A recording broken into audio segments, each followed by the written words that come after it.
Hello students, I welcome you all to the YouTube channel understanding basics. आज के इस video में हम क्या करने जा रहे हैं? आज के इस वीडियो में हम अपना जो इम्पोर्टेंट टॉपिक है रीऑर्गेनाइजेशन ऑफ स्टेट, इसको कवर करेंगे। ठीक है, देखिए अब तक हम लोगों ने क्या डिस्कस कर लिया। हम लोग अंडरस्टैंड कर रहे हैं चैलेंजेस ऑफ नेशन बिल्डिंग, है ना। तो उसमें हम लोगों ने फर्स्ट चैलेंज को समझ लिया कि पार्टीशन एक तरीके से काफ़ी बड़ा चैलेंज था। उसके साथ में मतलब उस टाइम पीरियड में पार्टीशन को हमने किस तरीके से डील करा, गवर्नमेंट की क्या अप्रोच थी, उसको समझा। सेकेंड इंपॉर्टेंट जो हमारा चैलेंज था वो था प्रिंसली स्टेट्स का इंटीग्रेशन करना। ठीक है, तो वो भी हमने देख लिया कि गवर्नमेंट की क्या अप्रोच रही, किस तरीके से गवर्नमेंट ने फाइनली इंटीग्रेशन किया। फिर उसके बाद हैदराबाद की जो केस स्टडी थी, मणिपुर का किस तरीके से इंटीग्रेशन होता है, ये सारी चीज़ें हमने अंडरस्टैंड कर ली। अब फाइनली क्या है ना, फाइनली हमारा जो थर्ड चैलेंज है और जो लास्ट चैलेंज था जो इस टॉपिक में हम कवर करेंगे, वो है रीऑर्गेनाइजेशन ऑफ द स्टेट्स। तो यहाँ पर हम समझेंगे कि भारत ने अपनी एक्सटर्नल बाउंड्रीज तो पहले डिसाइड कर ली, फिर उसके बाद इंटरनल बाउंड्रीज का आखिरकार किस तरीके से रीऑर्गेनाइजेशन हुआ। ठीक है, तो उसको हम यहाँ पर डिटेल में समझेंगे। राइट, तो चलिए शुरू करते हैं।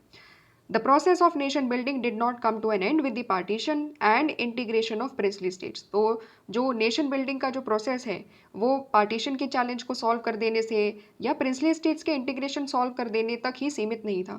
उसके बाद भी हमारे सामने एक चैलेंज था, और वो चैलेंज क्या था? Now the challenge was to draw the internal boundaries of the Indian state. तो अब फोकस किस पर था कि भारत में जो पूरी भारत की टेरिटरी है, अब उसके अंदर जो हमारी बाउंड्रीज रहेगी, है ना, इंटरनल बाउंड्रीज रहेगी, स्टेट्स का क्रिएशन होगा, तो कैसे स्टेट्स का क्रिएशन हम करेंगे। राइट, तो इसके बारे में डिसाइड करना था, and that is why it was a great challenge. This was not just a matter of administrative division. इसको यहाँ पर एक चीज़ हमें यहाँ पर समझनी है कि भारत का जब हम बात कर रहे हैं तो केवल सेंट्रल गवर्नमेंट से पूरे भारत को तो एक तरीके से रन नहीं किया जा सकता ना, क्योंकि लैंड भी काफ़ी ज़्यादा बड़ी है ना। भारत की साइज़ भी काफ़ी ज़्यादा बड़ी है, एंड अगर कोई भी लॉज है, कोई भी कानून वगैरह है, इम्प्लीमेंटेशन भी करना है, तो उसके लिए क्या चाहिए होगा? उसके लिए हमें लोकल लेवल्स पर गवर्नमेंट बनानी पड़ेगी। तो इसीलिए ये तो बिल्कुल तय था कि स्टेट्स का रीऑर्गेनाइजेशन तो करना पड़ेगा, है ना। भारत की पूरी टेरिटरीज को क्या करना पड़ेगा? स्टेट्स में डिवाइड करना पड़ेगा। It was very definite. ठीक है, तो ये चीज़ क्यों ज़रूरी होती है? क्योंकि एडमिनिस्ट्रेटिव डिवीजन यहाँ पर और ज़्यादा बेटर तरीके से हो जाता है। यानी कि पूरे भारत को प्रॉपर तरीके से एडमिनिस्ट्रेशन करने के लिए स्टेट्स को क्या करना था? स्टेट्स का एक तरीके से क्रिएशन करना था, है ना। तभी तो जाकर के क्या होगा? तभी जाकर के एडमिनिस्ट्रेटिव एफिशिएंसी आ पाएगी। कोई भी कानून होगा वो सही तरीके से इंप्लीमेंट किया जाएगा। राइट, और जो हर स्टेट में, क्योंकि भारत में क्या है, देखो, भारत में एडमिनिस्ट्रेशन एफिशिएंसी तो लेकर के आना ही है, लेकिन साथ साथ में इंडिया में डाइवर्सिटी भी तो बहुत ज़्यादा है ना। लैंग्वेज के बेसिस पर डाइवर्सिटी है, कल्चर के बेसिस पर डाइवर्सिटी है ना। तो अलग अलग लैंग्वेज, अलग अलग कल्चर के जो लोग हैं, उनकी जो नीड्स है वो भी काफ़ी ज़्यादा अलग है, उनकी डिमांड्स भी काफ़ी अलग है, उनकी एस्पिरेशंस भी काफ़ी अलग है।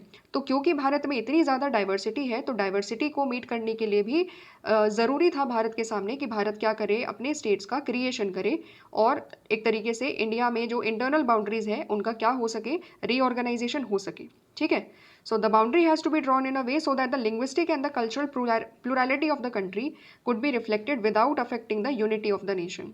तो बाउंड्रीज को हमें इस तरीके से ड्रॉ करना था कि भारत में जो लिंग्विस्टिक प्लूरलिटी है, यानी कि अलग अलग लैंग्वेजेस के लोग भारत में रह रहे हैं, साथ ही साथ अलग अलग कल्चर्स के लोग भारत में रह रहे हैं, वो भी रिफ्लेक्ट हो सके। मतलब उनकी जो नीड्स है, उनके जो एस्पिरेशन है, उसके अकॉर्डिंगली ही उनको एक तरीके से गवर्न किया जा रहा हो। इस तरीके से हमें डिवीजन एक तरीके से भारत की इंटरनल बाउंड्रीज का करना था। तो सिंपल सी चीज़ें हैं, यहाँ पर दो चीज़ें हैं। पहली चीज़ क्या है? एडमिनिस्ट्रेटिव एफिशिएंसी भी हमें ध्यान में रखनी है।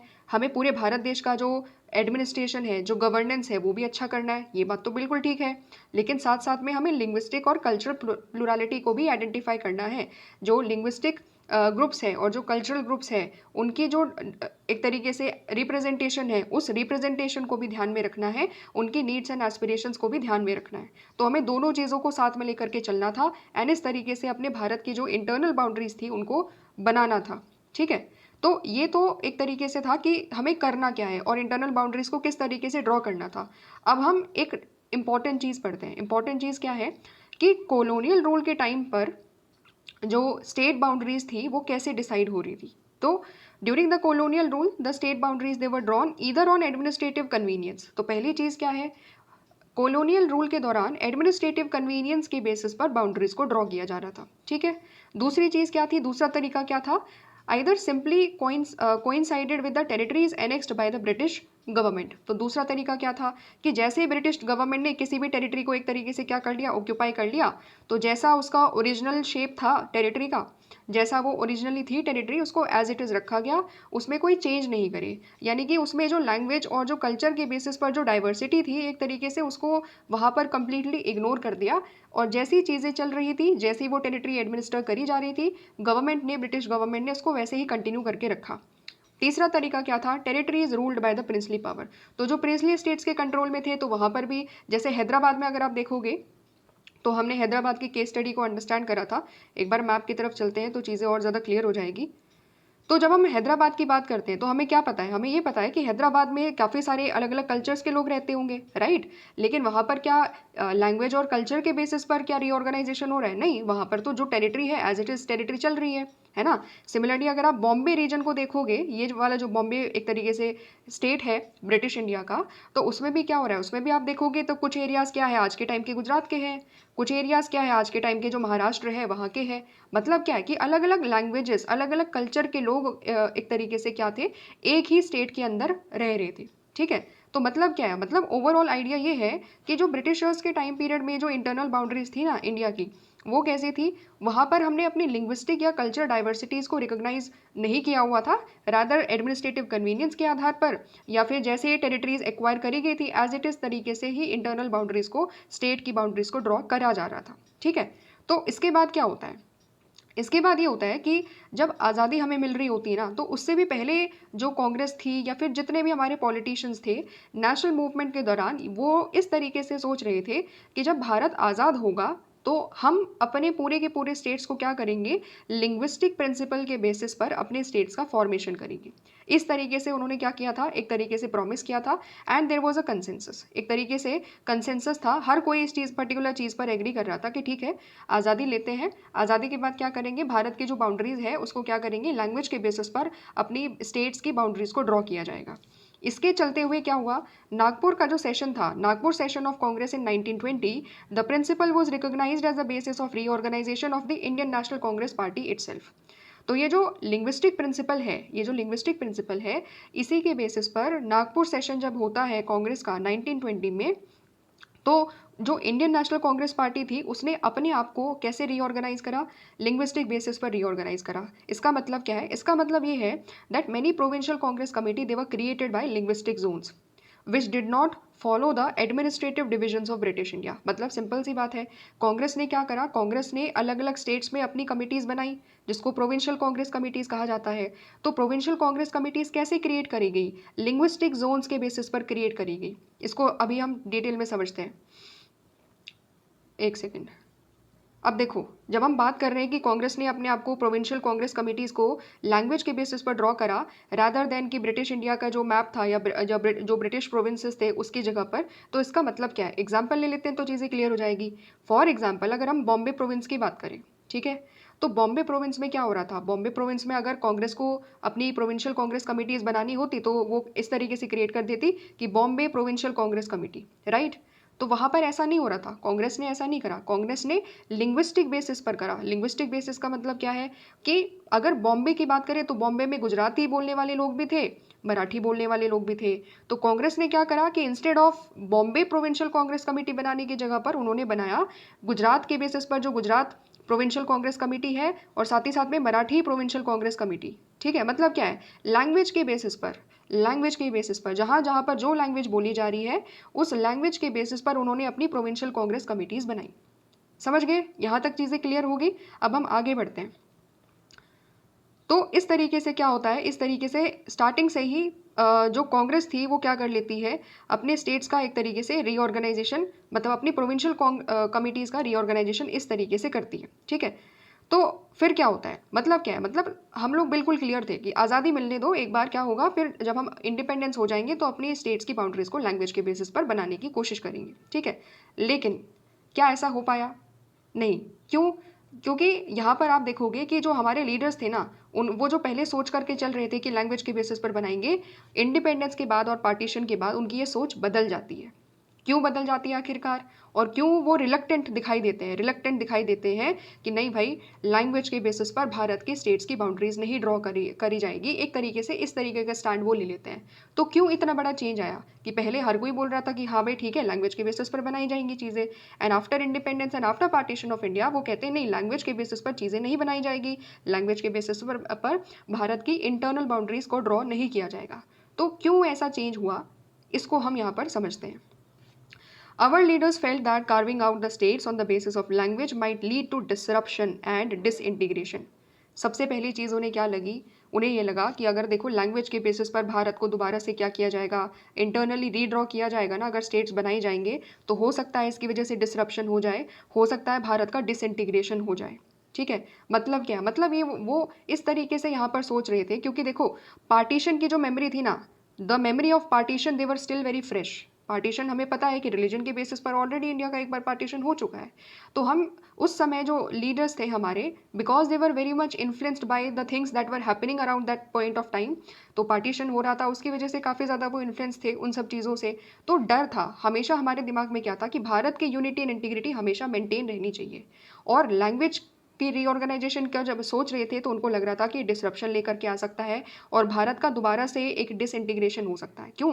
क्योंकि उनको ऐसा लग रहा था कि मान लो अगर हमने लैंग्वेज के बेसिस पर कोई स्टेट्स का क्रिएशन कर दिया तो क्या हो सकता है, फिर धीरे धीरे ये हो सकता है कि वो लैंग्वेज के बेसिस पर जो एक स्टेट का क्रिएशन हो गया, मे बी फ्यूचर में ये पॉसिबिलिटी हो सकती है कि वो लोग डिमांड करने लगे कि हमारी लैंग्वेज तो पूरे भारत की लैंग्वेज के मुकाबले काफ़ी अलग है, तो हमें क्या कर दो, हमें एक तरीके से इंडिपेंडेंस दे दो, या हमें ऑटोनॉमी दे दो, या हमें एक तरीके से वहाँ पर ऐसा हो सकता है कि वहाँ पर सेसेशनिज्म की आवाज़ उठने लगे, है ना, कि हमें तो भारत से अलग कर दो। तो इस तरीके से चीज़ें, एक तरीके से क्या था, भले ही ये चीज़ें हो या ना हो, लेकिन उनके दिमाग में, हमारे लीडर्स के दिमाग में एक तरीके से डर बैठ गया था, क्योंकि ऑलरेडी पार्टीशन हो चुका था, है ना। तो उसका भी एक इन्फ्लुएंस यहाँ पर दिखाई देता है कि अब और ज़्यादा डिसइंटीग्रेशन नहीं हो सकता।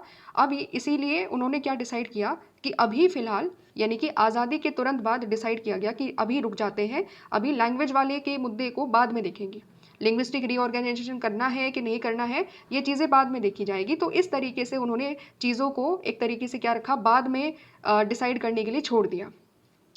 दूसरी चीज़ क्या है, it was also fail that this would draw attention from the other draw attention away from the other social and economic challenges that the country faced.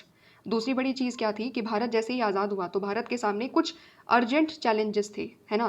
Poverty Bharat के सामने बहुत ज़्यादा बड़ी थी, राइट, पोवर्टी की समस्या बहुत ज़्यादा बड़ी थी, है ना। एजुकेशन को प्रमोट करना था, हर एस्पेक्ट पर भारत का डेवलपमेंट करना था, क्योंकि भारत की स्थिति बहुत ज़्यादा ख़राब थी। फूड सिक्योरिटी भी एक तरीके से फूड इनसिक्योरिटी भी भारत के सामने एक बहुत बड़ा चैलेंज था, है ना। फूड की भी शॉर्टेज थी भारत के सामने। तो इसलिए बहुत सारे दूसरे social and economic challenges Bharat के सामने थे। इसलिए गवर्नमेंट को लगा कि इंटरनल बाउंड्रीज को हम बाद में ड्रॉ कर लेंगे, है ना। पहले जो हमारे अटमोस्ट क्रिटिकल चैलेंजेस हैं, जो हमें अभी सॉल्व करने ही हैं तुरंत, आज़ादी के तुरंत बाद, उस पर ज़्यादा फोकस करते हैं। तो इस तरीके से भी उन्होंने सोचा। इसीलिए उन्होंने क्या करा, पोस्टपोन करने की ये कोशिश करी कि लैंग्वेज वाला मुद्दा हम बाद में देख लेंगे, इसको पोस्टपोन कर देते हैं अभी, ठीक है।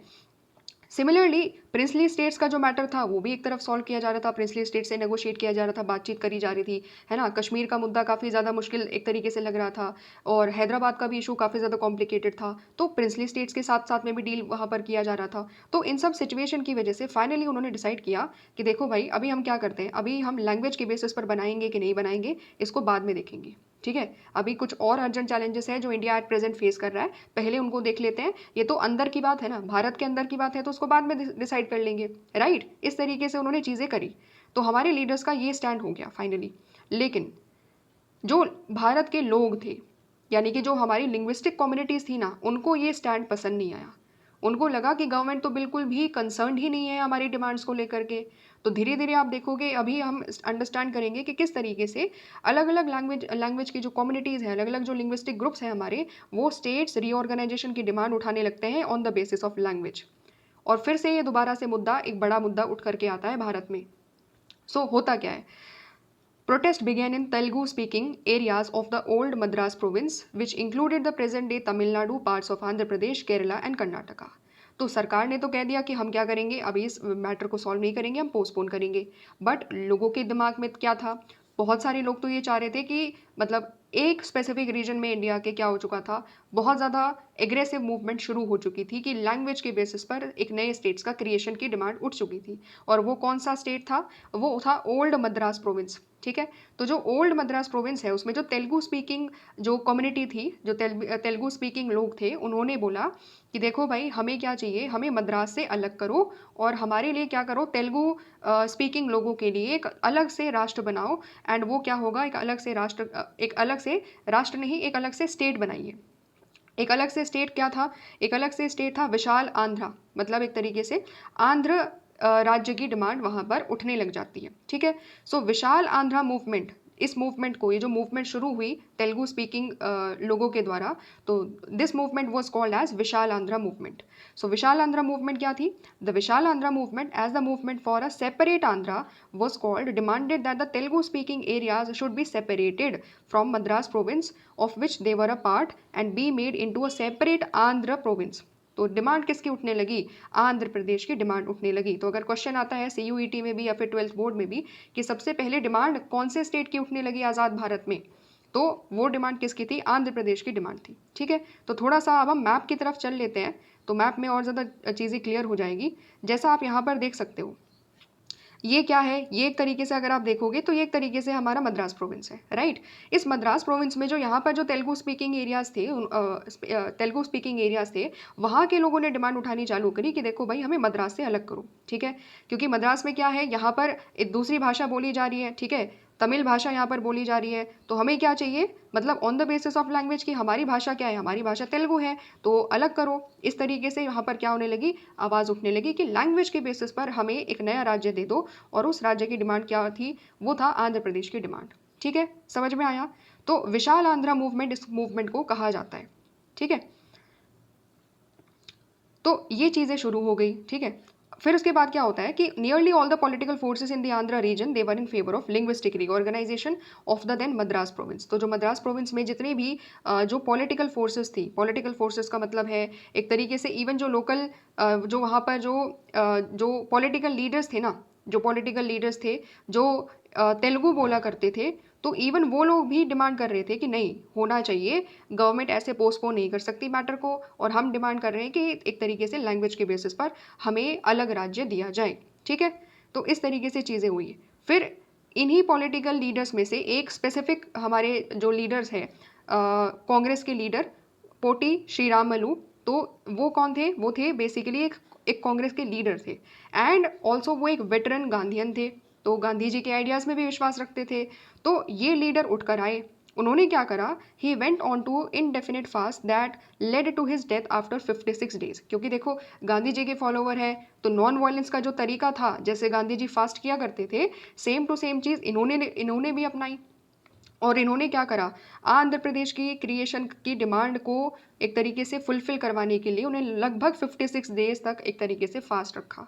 और 56 डेज के बाद इनका एक तरीके से फास्ट चला, एंड 56 डेज के बाद क्या हो जाती है, इनकी कमज़ोरी की वजह से और इतने समय से वो लंबे फास्ट पर थे, तो फाइनली उनकी डेथ हो जाती है। ठीक है, तो इस तरीके से जब तेलुगु स्पीकिंग लोग एक तरीके से देखते हैं कि उनके इतने बड़े लीडर ने इतना बड़ा त्याग कर दिया, अपनी एक तरीके से जान की परवाह भी नहीं करी, अपनी क्या कर दिया, एक तरीके से सेक्रीफाइस कर दिया इन लोगों की डिमांड को पूरी करने के लिए, तो क्या होता है, लोगों के सेंटिमेंट बहुत ज़्यादा एक तरीके से हाई हो जाते हैं, और वो क्या करने लग जाते हैं फिर, this cause great unrest and resulted in violent outburst in the Andhra reason.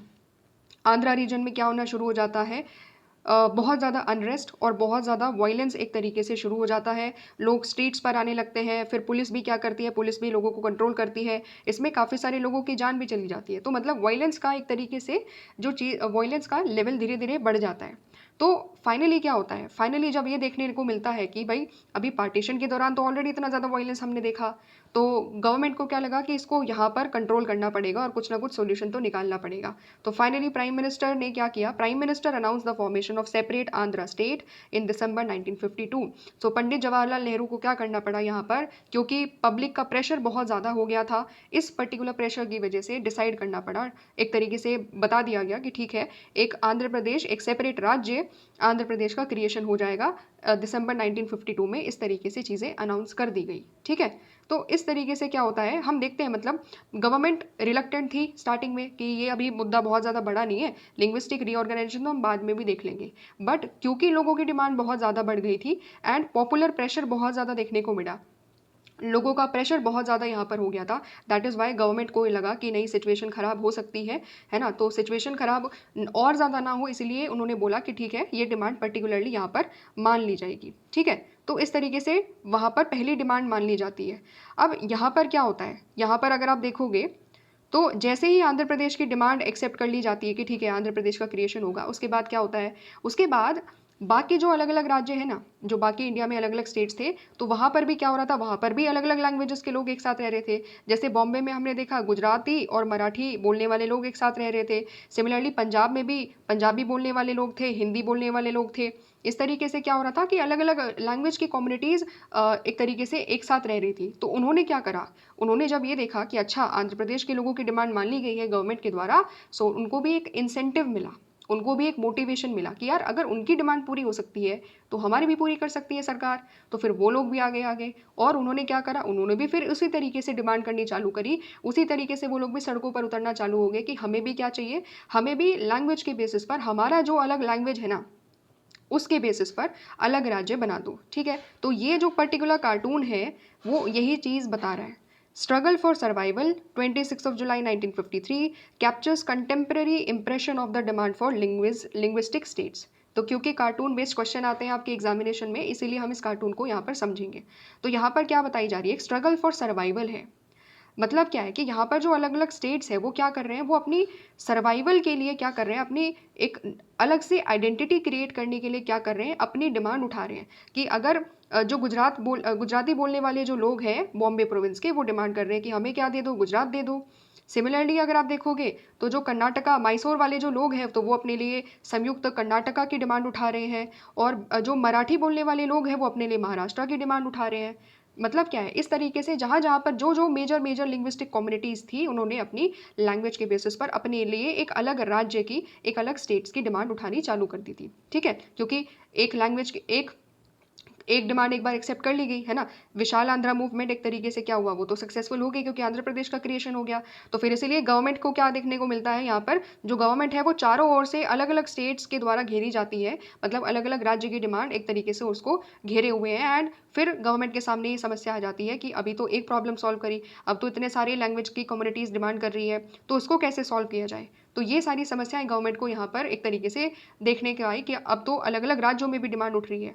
तो इस चीज़ के लिए क्या किया गवर्नमेंट ने, इस चीज़ के लिए गवर्नमेंट ने बोला कि अब हम क्या करेंगे, स्टेट रीऑर्गेनाइजेशन कमीशन बिठाएंगे, ठीक है। तो अब हम उसके बारे में अंडरस्टैंड करते हैं कि गवर्नमेंट का अप्रोच क्या था कि आंध्र प्रदेश का तो क्रिएशन कर दिया, लेकिन उसके बाद तो और भी सारे अलग अलग स्टेट्स में डिमांड उठने लगी है वैसे ही, तो उसके लिए इस पर्टिकुलर कमीशन को क्रिएट किया गया।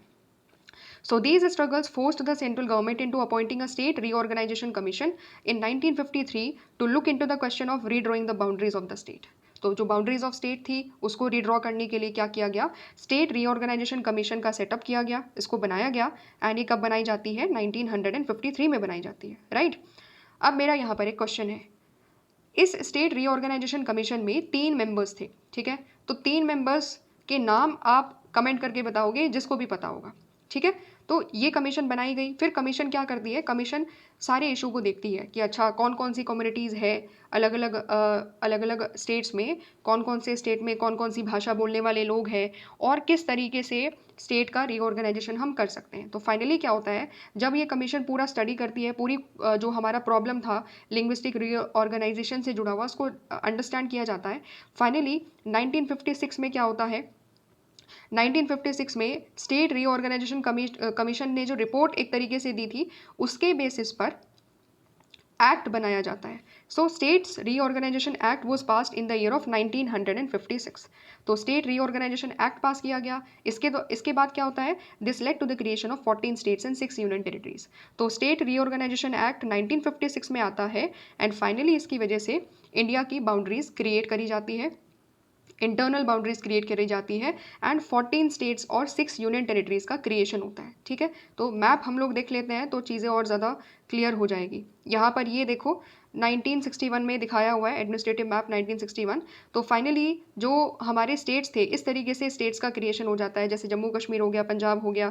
फिर उसके बाद यहाँ पर अगर आप देखोगे तो ये पूरा का पूरा राज्य है, यूपी है। सिमिलरली ये क्या है, ये बिहार है। इस तरीके से मध्य प्रदेश है, राइट, राजस्थान है, फिर गुजरात है, महाराष्ट्र है। तो इस तरीके से क्या हो जाता है, हमारा जो स्टेट्स है मेजर लैंग्वेजेस के बेसिस पर, मेजर लैंग्वेजेस के बेसिस पर 14 स्टेट्स का क्रिएशन हो जाता है एंड अलग अलग हमारी यूनियन टेरिटरीज भी क्रिएट हो जाती है। ठीक है, अब यहाँ पर एक और चीज़ समझने की ज़रूरत है। एक और चीज़ क्या समझने की ज़रूरत है कि जब स्टेट रीऑर्गेनाइजेशन कमीशन बिठाई गई तो वहाँ पर स्टेट रीऑर्गेनाइजेशन कमीशन के सामने जो डिमांड रखी गई थी वो ये रखी गई थी कि बहुत सारे लोग ये डिमांड कर रहे थे कि वन लैंग्वेज वन स्टेट होना चाहिए, मतलब एक भाषा पर एक राज्य बना देना चाहिए।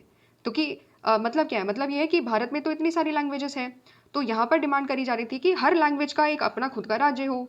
लेकिन क्या ऐसा पॉसिबल हो सकता है? नहीं, क्योंकि भारत में तो मल्टीपल लैंग्वेजेस हैं हमारे यहाँ पर, तो है ना। तो इतनी सारी लैंग्वेजेस के क्रिएशन की वजह से क्या हो जाता, भारत में तो ना जाने कितने सारे स्टेट्स बन जाते। तो ये जो इशू था, जो डिमांड उठाई जा रही थी वन लैंग्वेज वन स्टेट वाली, इसको स्टेट रीऑर्गेनाइजेशन कमीशन ने बोला कि नहीं भाई, ये चीज़ नहीं ठीक है। इंस्टेड क्या किया जाएगा, जो मेजर लैंग्वेजेस हैं इंडिया में, जैसे मराठी हो गया, ठीक है, और एक तरीके से गुजराती हो गया, सिमिलरली कन्नड़ हो गया, फिर उसके बाद मलयालम हो गया, तमिल हो गया, ठीक है। ये जो मेजर लैंग्वेजेस है ना, एसएमईज हो गया नॉर्थ ईस्ट में, तो इन सब मेजर लैंग्वेजेस के बेसिस पर हमने स्टेट्स का एक तरीके से क्रिएशन करा है। दैट इज़ वाई 14 स्टेट्स का क्रिएशन ओरिजिनली होता है एंड 6 यूनियन टेरिटरीज का क्रिएशन होता है। So we rejected this idea कि वन लैंग्वेज वन स्टेट, ये नहीं हो सकता, क्योंकि भारत में तो लैंग्वेजेस असंख्य है ना, मोर देन 500, मोर देन उससे भी ज़्यादा है, शायद लगभग 1800 के आसपास हमारी लैंग्वेजेस होंगी। तो इसकी वजह से तो बहुत ज़्यादा छोटे छोटे राज्य बन जाते, और वो बहुत ज़्यादा एडमिनिस्ट्रेटिव तरीके से अगर हम देखें, एडमिनिस्ट्रेटिवली वो बहुत ज़्यादा अच्छी चीज़ नहीं होती। तो इसलिए हमने डिसाइड किया कि हम मेजर लैंग्वेजेस के बेसिस पर स्टेट्स का क्रिएशन करेंगे। ठीक है, तो यहाँ तक चीज़ें समझ में आई।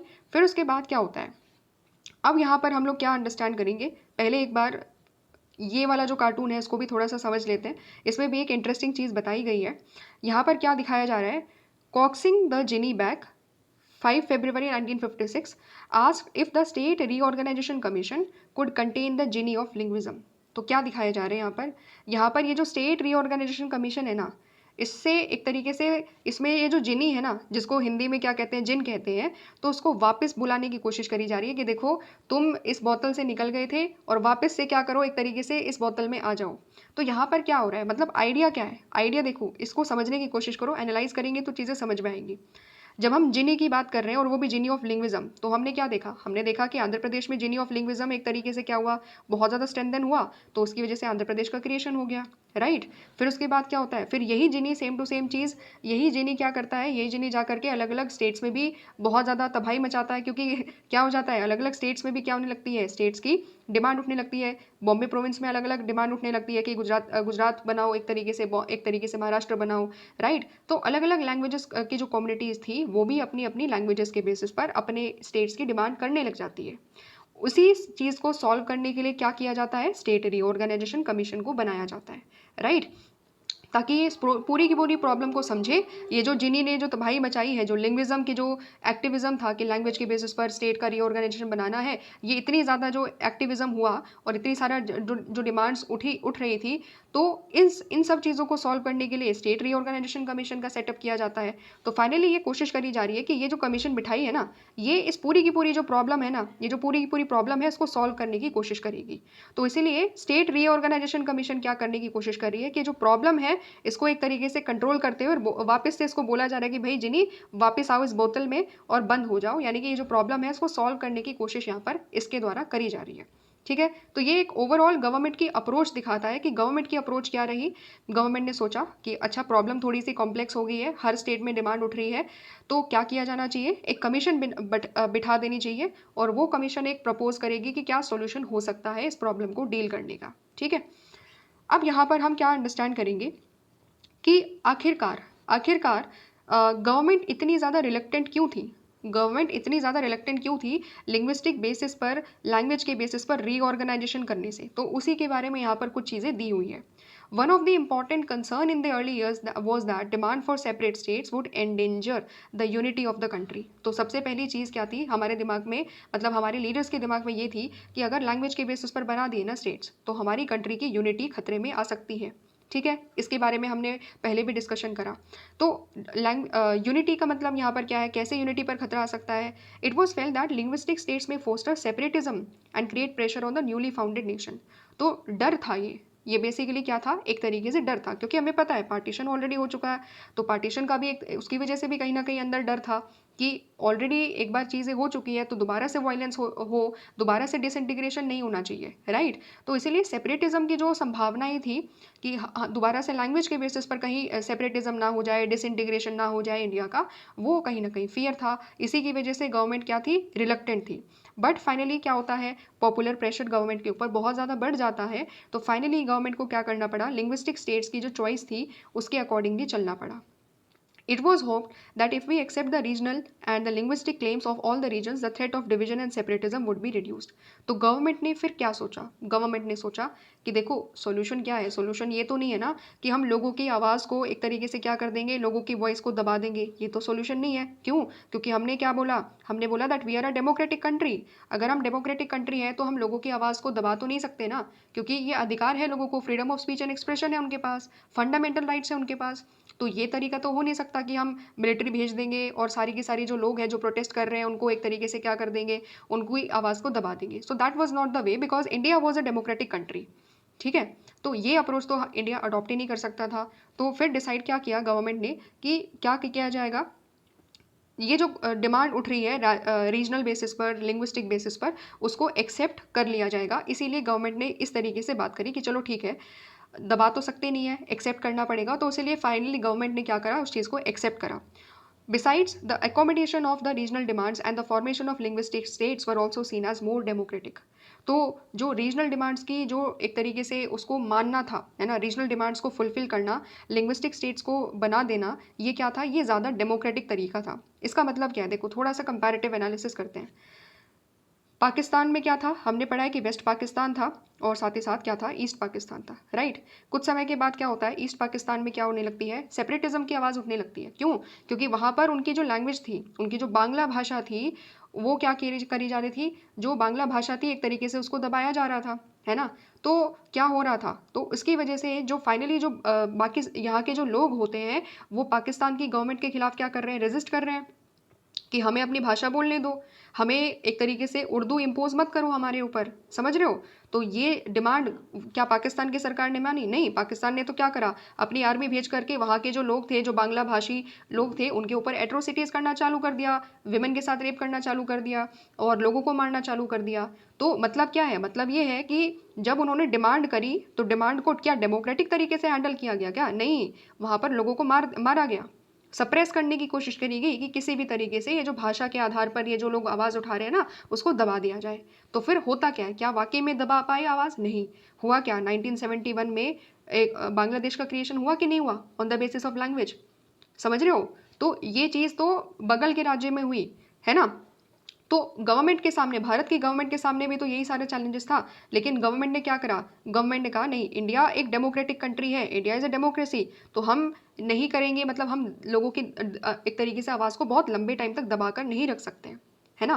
तो ये चीज़ गवर्नमेंट को बिल्कुल क्लियर थी। इसीलिए इंडिया की गवर्नमेंट ने क्या करा कि अकोमोडेट करते हैं जो डिमांड उठाई जा रही है, देखते हैं क्या ये डिमांड फुलफिल करी जा सकती है, क्या लैंग्वेज के बेसिस पर चीज़ें बनाई जा सकती है, स्टेट्स बनाए जा सकते हैं। इसीलिए गवर्नमेंट ने इस पर्टिकुलर डिमांड को फुलफिल करा एंड जो स्टेट रीऑर्गेनाइजेशन कमीशन थी उसको सेटअप करा। समझ रहे हो। तो डेमोक्रेटिक तरीके से हमने पूरी सिचुएशन को हैंडल करने की कोशिश यहाँ पर करी है।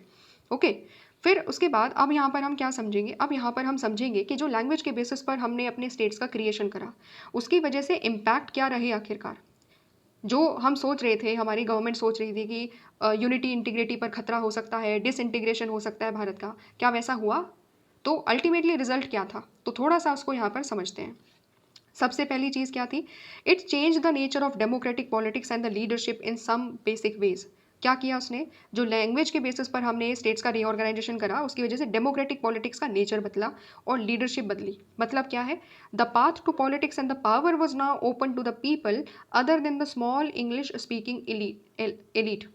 तो पहले क्या हो रहा था, कुछ elite section, English speaking elite section ही क्या कर रहे थे, पॉलिटिक्स में बहुत ज़्यादा अपनी एक तरीके से डोमिनेंस बनाए हुए थे। लेकिन जब लैंग्वेज के बेसिस पर क्या हुआ, स्टेट्स का क्रिएशन हुआ, तो फिर क्या होने लगा, जो लोकल लैंग्वेज बोलने वाले जो लोग थे ना, जो लोकल लीडर्स थे, वो आगे आने लगे। ठीक है, उनको एक अपॉर्चुनिटी मिलने लगी। जैसे कि अगर हम महाराष्ट्र की बात करें, तो जो लोकल लैंग्वेज बोलने वाले जो लोग थे, जो लोकल लीडर्स थे, वो मराठी में अपने लोगों को एड्रेस करना उन्होंने चालू करा। ठीक है, उनकी जो डिमांड थी उनको बताना चालू करा। एंड क्योंकि जो कॉमन लोग होते हैं ना, जो कॉमन लोग होते हैं, जो लोकल लोग होते हैं, वो अपनी नेटिव भाषा एक तरीके से मदर टंग को समझते हैं, उसी को बोलते हैं, तो इसीलिए वो अपनी भाषा के ज़रिए क्या कर सकते थे, अपने लीडर से बहुत अच्छे तरीके से अपनी बातों को कन्वे भी कर सकते थे। तो इसकी वजह से क्या हुआ, पूरा डेमोक्रेटिक पॉलिटिक्स में एक चेंज देखने को मिला कि जो लीडरशिप थी ना, लीडरशिप में ऐसा नहीं था कि पहले कुछ इलीट लोग, कुछ ही स्मॉल सेक्शन ऑफ लोग एक तरीके से क्या कर रहे थे, पॉलिटिक्स में आ पा रहे थे। लेकिन लैंग्वेज के बेसिस पर क्या होने लगा, जब लैंग्वेज के बेसिस पर रीऑर्गेनाइजेशन होने लगा, तो लोकल लीडर्स को एक अपॉर्चुनिटी मिली कि वो भी जा करके क्या कर सकते हैं, लोगों की आवाज़ को उठा सकते हैं। ठीक है, इस तरीके से चीज़ें होने लगी। दूसरी इंपॉर्टेंट चीज़ यहाँ पर क्या होती है कि linguistic organisation also gave some uniform basis to the drawing of state boundaries. तो एक यूनिफॉर्मिटी भी हमें देखने को मिली, एक यूनिफॉर्म क्राइटेरिया भी हमारे सामने आया कि language can be one of the criteria जो हम क्या कर सकते हैं, जिसको हम फॉलो कर सकते हैं। एंड पूरे भारत को, पूरे भारत के स्टेट्स को इसी बेसिस पर रीऑर्गेनाइज करवा सकते हैं। तो पूरे भारत की जो स्टेट्स का क्रिएशन था उसमें एक यूनिफॉर्मिटी भी दिखाई देने लगी थी। ठीक है, तो सेकेंड इंपॉर्टेंट चीज़ ये थी। तीसरी इंपॉर्टेंट चीज़ क्या थी, तीसरी इंपॉर्टेंट चीज़ यहाँ पर जो हमें समझनी है, तो वो ये है कि it also on the other hand it strengthen the national unity. तो यहाँ पर देखो क्या बोला जा रहा था स्टार्टिंग में, हमारे लीडर्स का फियर क्या था, हमारे लीडर्स का फियर ये था कि अगर लैंग्वेज के बेसिस पर बना देंगे तो हो सकता है डिसइंटीग्रेशन हो जाए, है ना। तो डिसइंटीग्रेशन की संभावनाएं थी, बट उल्टा क्या हुआ, उल्टा ये हुआ कि नेशनल यूनिटी कहीं ना कहीं हमारी स्ट्रेंथन हुई। तो डिसइंटीग्रेशन तो नहीं हुआ भारत में, रादर क्या हुआ, एक तरीके से यूनिटी हमारी और ज़्यादा स्ट्रांग हुई because of the linguistic states reorganisation. अब यहाँ पर एक और थोड़ी सी चीज़ है जो हमें समझने की ज़रूरत है। जब स्टेट्स का रीऑर्गेनाइजेशन होता है ना, तो ऑफ कोर्स लिंग्विस्टिक जो हमारी आइडेंटिटी है उसको तो रिकॉग्नाइज करना ही करना है, लेकिन साथ साथ में एडमिनिस्ट्रेशन भी तो ढंग से होना चाहिए ना। एडमिनिस्ट्रेटिव एफिशिएंसी भी आनी चाहिए, कानून भी ढंग से बनने चाहिए, उसका इम्प्लीमेंटेशन भी होना चाहिए, राइट। तो जब स्टेट्स हमने लैंग्वेज के बेसिस पर बनाए तो उससे एडमिनिस्ट्रेटिव एफिशिएंसी भी हमारी इंप्रूव हुई। कैसे इंप्रूव हुई, थोड़ा सा यहाँ पर समझते हैं। हुआ क्या कि जब सपोज कोई भी एक लोकल लैंग्वेज में मतलब जो एक कम्युनिटी है ना, तो वहाँ पर क्या है, वहाँ पर जो लोकल लैंग्वेज है वो बोली जा रही है। ठीक है, तो गुजरात में सपोज क्या है, गुजराती बोली जा रही है। तो जब गुजरात के जो एडमिनिस्ट्रेटर्स थे, है ना, तो उनको अगर कोई कानून वगैरह इंप्लीमेंट करवाना है, लोगों को स्कीम बतानी है कि गवर्नमेंट की ये स्कीम है, इस तरीके से ये काम करेगी, कौन कौन बेनिफिशियरी है उस स्कीम का, और या कानून के बारे में कुछ जानकारी देनी है, तो वहाँ के एडमिनिस्ट्रेटर्स के लिए वो बहुत चीज़ें करना बहुत ज़्यादा आसान हो गया, क्योंकि यूनिफॉर्मिटी थी, एक ही भाषा बोलने वाले लोग वहाँ पर रह रहे थे, है ना। तो गुजरात में जो एडमिनिस्ट्रेशन है, सपोज एग्जांपल अगर हम ले गुजरात की बात करें, तो गुजरात के एडमिनिस्ट्रेशन के लिए गुजराती भाषा का यूज़ किया जाने लगा, और इस तरीके से वहाँ पर लोगों को बताया जाने लगा कि सरकार क्या कर रही है, किस तरीके से सरकार कर रही है, कौन कौन सी गवर्नमेंट की स्कीम्स है जो लोग बेनिफिट जिसका उठा सकते हैं। दूसरी बड़ी चीज़ क्या हुई कि लोगों को फिर दिक्कतें नहीं आई, लोग भी क्या कर सकते थे, लोग भी आसानी से अपनी जो लोकल भाषा है उसी में एडमिनिस्ट्रेशन से बात कर सकते थे, उसी में एडमिनिस्ट्रेशन के सामने अपनी समस्याएं रख सकते थे। समझ रहे हो, तो ये भी काफ़ी ज़्यादा एक अच्छी चीज़ हुई, इसकी वजह से एडमिनिस्ट्रेटिव एफिशिएंसी दिखाई दी। तो जैसे जैसे जो हमारी अलग अलग लैंग्वेजेस के बेसिस पर हमने अपने अलग अलग स्टेट्स का क्रिएशन करा, कर्नाटका का क्रिएशन करा, आंध्र प्रदेश का क्रिएशन करा, तो वहाँ के जो लोकल लोग थे, उनके जो लोकल नीड्स थी, डिमांड्स थी, वो भी आसानी से वो लोग अपनी लोकल लैंग्वेजेस में ही अपने एडमिनिस्ट्रेशन हो या फिर अपने लीडर्स हो, अपने जो लीडर्स थे उनके, उनको भी वो पहुँचाने लगे। तो उसकी वजह से भी क्या होने लगी, एक तरीके से एफिशिएंसी यहाँ पर दिखाई देती है।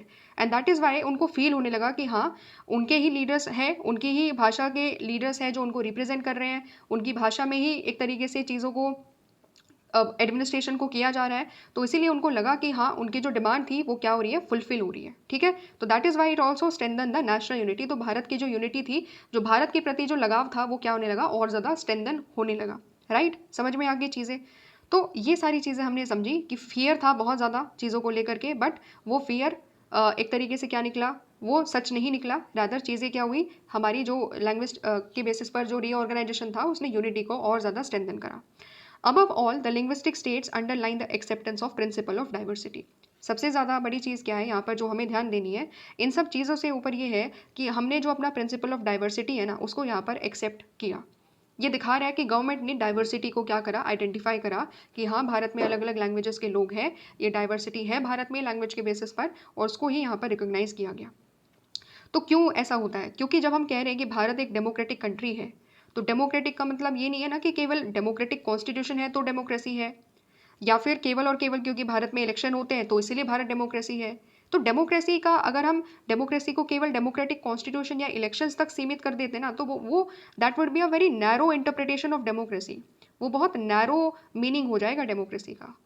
डेमोक्रेसी का वाइडर मीनिंग क्या है, वाइडर मीनिंग ये है कि डेमोक्रेसी में एक्सेप्टेंस होती है। एक्सेप्टेंस किस चीज़ की होती है, existence of difference which could be at times oppositional. मतलब क्या है कि लोकतंत्र में हम डिफरेंसेस का एग्जिस्टेंस है उसको एक्सेप्ट करते हैं। हम ये एक्सेप्ट करते हैं कि हाँ गवर्नमेंट कुछ और सोच सकती है एंड लोगों की डिमांड कुछ और हो सकती है ना, डिफरेंसेस हो सकते हैं। डेमोक्रेसी का मतलब ये है कि अलग अलग कम्युनिटीज़ हैं भारत में, तो लैंग्वेज के बेसिस पर अलग अलग कम्युनिटीज़ है, अलग अलग रिलीजन है, तो डिफरेंसेस होंगे, हर कम्युनिटीज़ के बीच में डिफरेंसेस होंगे। और डेमोक्रेसी क्या बता रही है, इन सब डिफरेंसेस को एक्सेप्ट करो, अलग अलग ओपिनियन होंगे हर चीज़ पर, एक्सेप्ट करो और ऐसा रास्ता निकालो जहाँ पर क्या हो सके, जहाँ पर सब लोगों को एक साथ लेकर चला जा सके।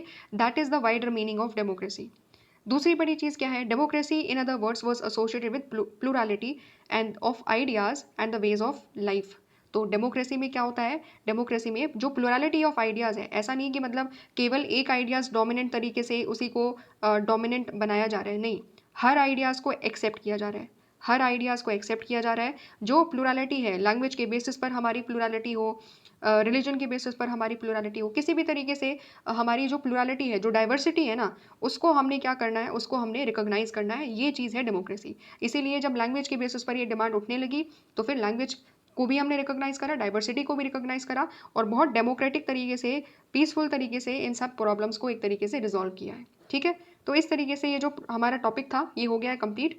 पूरा जो इशू था लिंग्विस्टिक रीऑर्गेनाइजेशन का उसको हमने यहाँ पर कंप्लीट कर लिया है, और पूरा जो एक ओवरऑल अंडरस्टैंडिंग था वो यहाँ पर हमने समझ लिया है। तो ये वाला टॉपिक भी हो जाता है कंप्लीट। इसके बाद क्या बचता है, छोटा सा एक और टॉपिक बचता है जिसमें होता है कि ये जो लैंग्वेज के बेसिस पर हमने अपने स्टेट्स क्रिएट करे, उसके बाद भी रीऑर्गेनाइजेशन होता है।